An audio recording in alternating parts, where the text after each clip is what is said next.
dealing essentially with the problem of market failure, of people unable to make enough income from their resources. And if that takes place in a context where there is a failing or weak governance system, then the people who are going to benefit from that market connection are going to be the better off.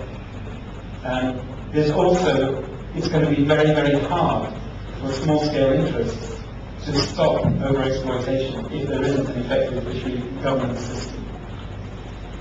And it's going to be very, very hard to implement an effective fishery governance system where people have insecure rights, where people are vulnerable, and where people's basic human rights are violated.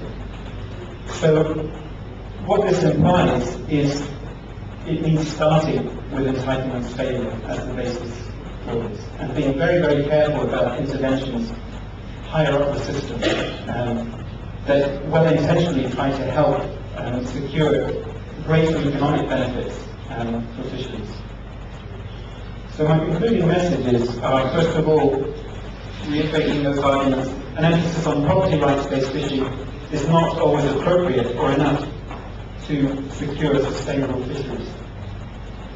Securing the basic human rights of fisherfolk is going to increase the effectiveness of any fishery rights-based system, however you define it, and it will help to sustain fish stocks. My emphasis is to secure human rights first, strengthen access and property rights second, and then invest in the markets.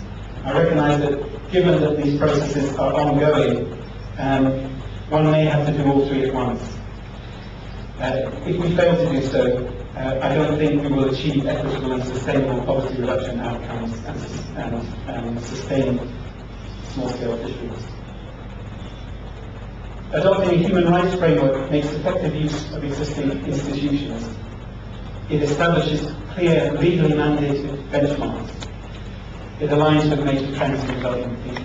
I can't think of a good reason not to do it. It will help to secure sustainable small-scale fisheries. Thank you.